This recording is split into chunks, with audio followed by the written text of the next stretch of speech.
The sweetest haunt in Sleepy Hollow. The moon was a perfect creamy circle over Sleepy Hollow, and the air was crisp with the smell of bonfire smoke and cinnamon. In her tiny cottage, Putterpuff adjusted her glasses, put on her tall black hat, and tied the big pink bow, just so. Tonight was Halloween, her favorite night of the year. She grabbed her broom, which was good for sweeping and even better for hopping and skipping, and hurried outside. Her best friends were already waiting by the glowing jack-o'-lanterns. "Putterpuff, you're here," squeaked Barnaby, a tiny, fluffy bat who was wearing an even tinier bow tie. He was trying to hang upside down from a tree branch, but kept getting dizzy and flopping into a pile of leaves. "Oh dear, oh my," whispered Willow, a shy little ghost who shimmered like moonlight on water. He was holding a small, empty pillowcase, hoping to be brave enough to say trick or treat this year.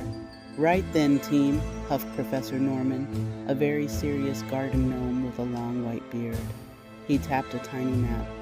"I've charted the optimal route. We shall visit the fairy circle first for their sugar-spun webs, then the troll's bridge for his famous mud fudge." Putterpuff giggled.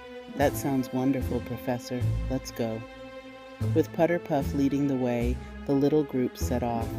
The streets of Sleepy Hollow weren't scary at all. They were full of magic. Other whimsical creatures waved from their mushroom houses and hollow log homes, handing out sparkle drops and candied acorns.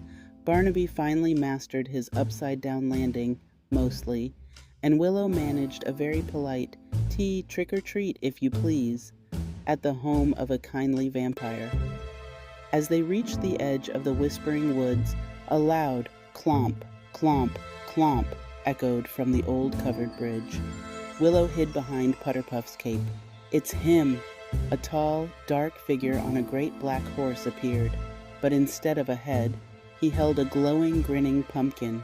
It was the Headless Horseman, Sleepy Hollow's most famous resident. Putterpuff, however, just beamed. "Happy Halloween, Mr. Horseman," she called out, waving. The horseman stopped his horse and leaned down. His voice, warm and booming, seemed to come from the pumpkin itself. "And a happy Halloween to you, Putterpuff. My, what a splendid bow. I saved the best for you and your friends."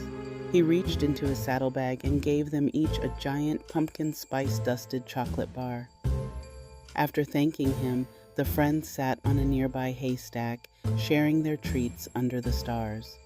Barnaby was already falling asleep, covered in chocolate crumbs. "It's the best Halloween ever," Putterpuff sighed, adjusting her glasses.